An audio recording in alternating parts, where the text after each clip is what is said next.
Hello everyone, thanks so much for signing on today. My name is Jared Sloan. I'm the board chair for the Arts Council of Fort Worth and Tarrant County. I'm so grateful that you're here today to watch our video of these 5 extraordinary stories of artists in this remarkable time. Thanks so much and enjoy.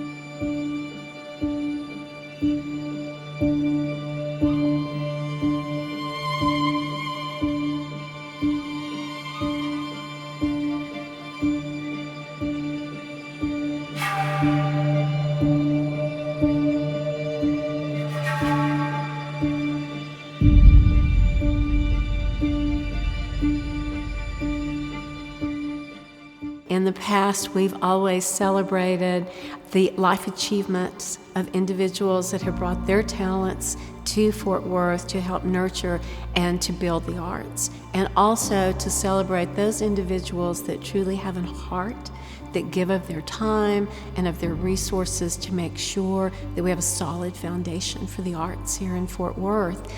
But this year, life has changed. It's made us reflect and think of things a little differently. So this Heart of Gold is to celebrate truly our artists, to get down to the source of who we are and why we are here.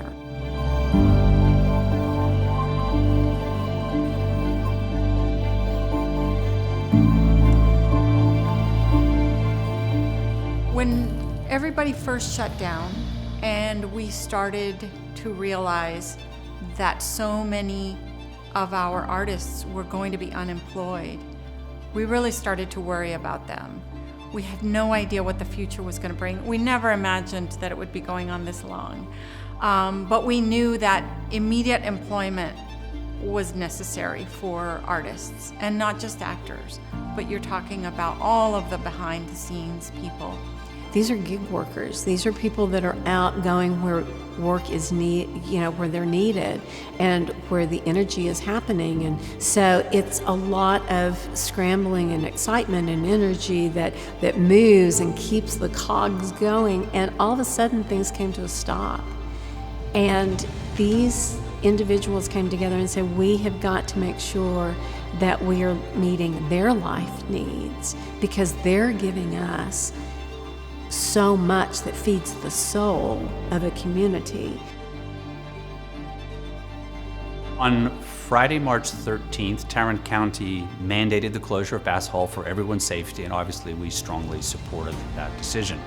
But we set at that point 3 goals. The first was to keep everyone as safe and healthy as possible.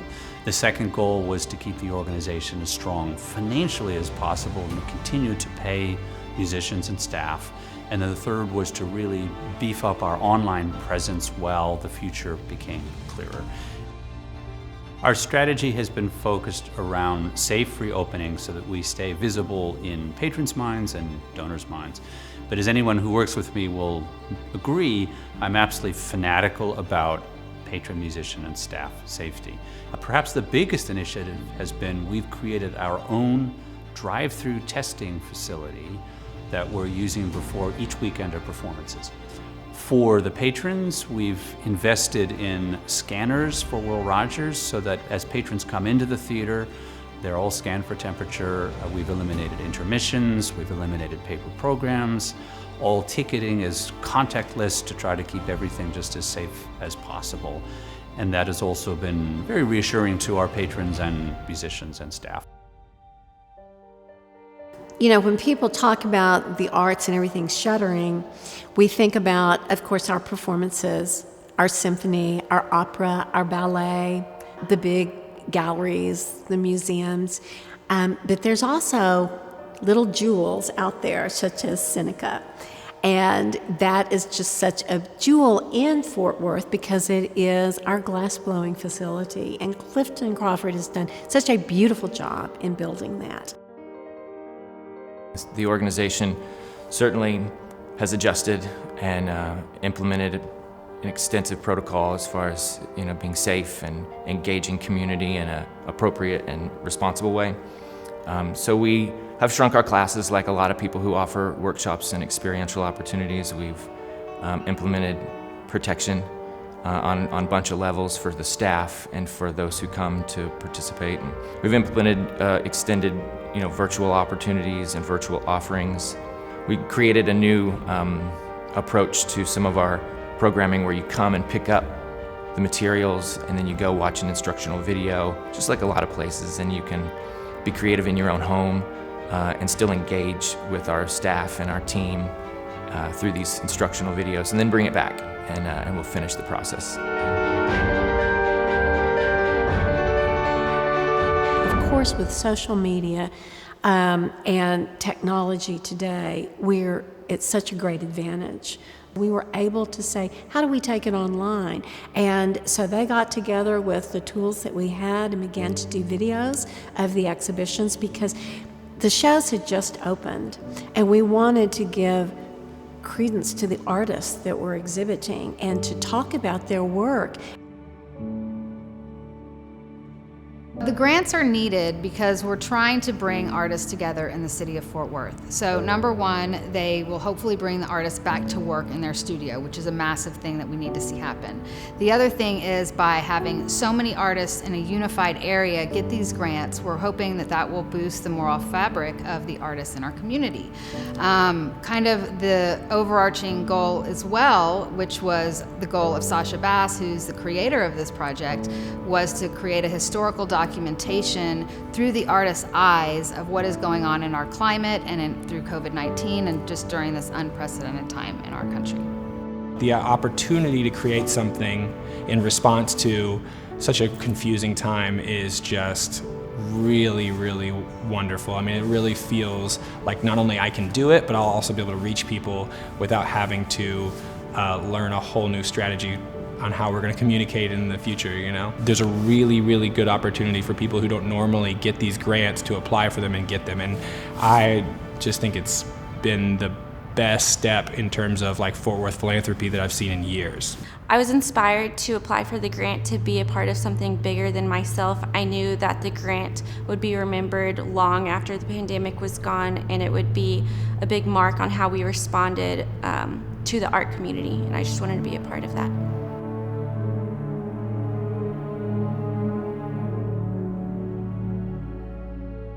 We wanted to do something to keep in the public eye, and that was the genesis of this July 4th concert. We rented Dickey's Arena, and it gave us a huge amount of space. So we could space out an orchestra of 55 players with as much space as they needed, 6 feet between string players, they all wore masks, 10 feet between woodwinds, 12 feet between brass. So everyone was really spaced out. Miguel conducted this as his final concert with us as music director. And one of the notable features of this was from the conductor's podium to the back of the percussion section was 67 feet, which is like a light year compared to your typical stage. But Miguel kept all of it together beautifully, and it was a real opportunity to make music together and then broadcast it on Channel 8 WFAA. We had record attendance, which was fabulous. We also streamed it on our site.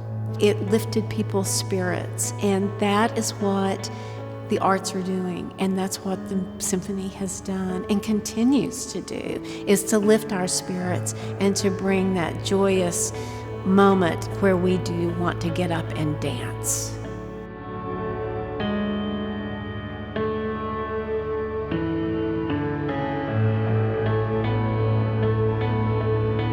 The whole spirit of Tadpoles really coincides with how I feel most arts organizations have pivoted now. We have completely embraced our community advocacy programs, our community outreach programs. And so in the spirit of that, how can we give these kids an opportunity to bring some joy? And so we thought we can do little parades out in front of people's houses to celebrate their moments or just to say thank you. We made protective gowns for this senior center that had no protective gowns, and we also made masks for them. All of this provided employment for artists out of work. Anyone who is an at-risk population, an underserved population, we give them free masks, and they're beautiful because they're made by artists. The Panther Eye Project is really about partnering. We've partnered with Cook Children's, we've partnered with Project Success and some other organizations to try to do a revenue share where we would recognize the healthcare community, we would celebrate their sacrifice, and then at the same time it would create an opportunity to support local arts organizations and other organizations in the community. It's a half sphere with a heart pressed into the surface to help them understand that we're with them, that we care about their sacrifice, and that we value the experience that we're all going through together. The End Racism Now mural that we did in downtown Fort Worth on Main Street was actually the brainchild of Deborah Peoples, and she just reached out to artists to help facilitate it because she didn't know how to do that part of it. She just had the idea for it, and so I actually volunteered us to participate in that, and so we came up with the design. She had the phrase, "End Racism Now." That was such a unifying moment for this community, and for them to step up and to say, we will help make this happen. It almost became like a petition, like a very large petition, that people could come and say, yes, we support this, and be a part of it. The Public Art Project is a metaphor from nature of these seeds that have such potential, no matter where they're from, with the right environment and the right education and the right influences, that they all have incredible potential.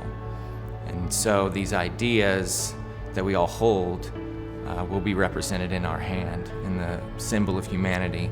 So I'm bringing community together to cast and to replicate their hands so that I can compose the seeds of a new season. So by illustrating that all of us together can cultivate a brighter future, or a better season that we're in now, is truly where this comes from for me.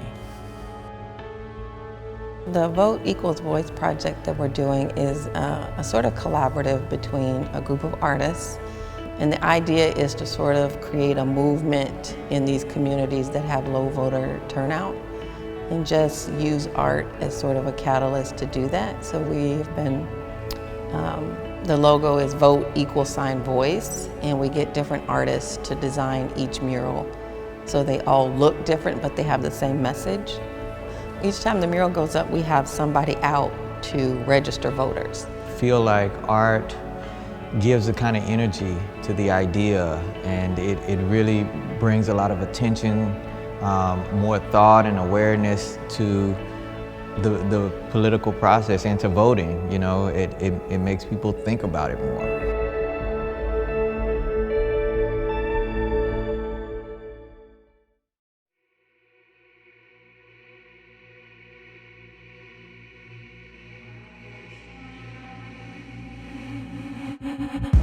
My mind is a minefield. Watch your step, that's not a threat, no. Artists tell a story. They are our storytellers. It is so important that we protect that. They tell the stories of our individual communities. They tell the story of our nation and of our world. The anger, the frustration, the loneliness, the rawness, and the hope, the resolve of where we are. It's easy to feel alone because a lot of people are physically alone. Art has always brought people together anyways, so I hope that I can kind of make works that resonate with everyone depending on race, gender, economic class. So I really hope to just bring people together.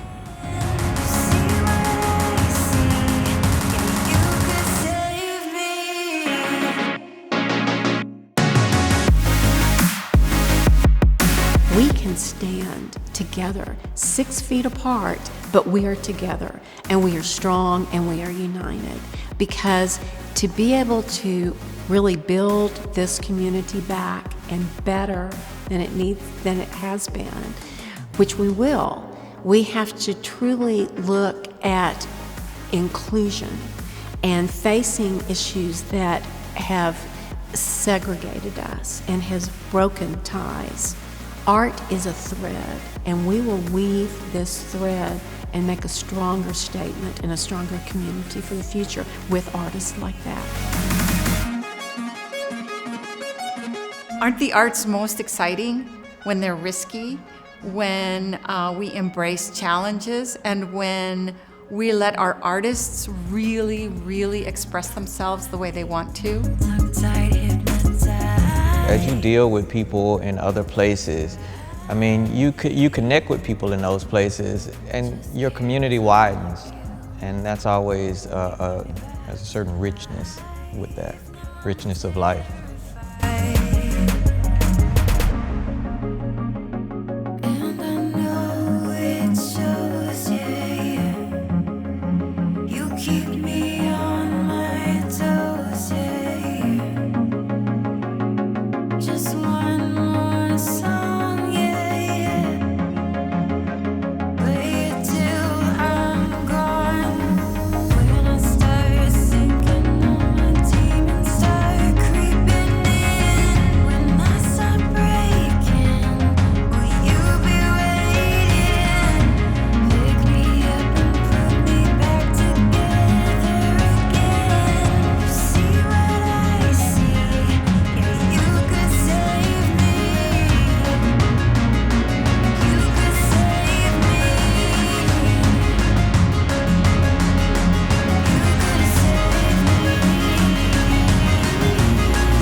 Thanks so much for watching our video. I hope you enjoyed it as much as I did.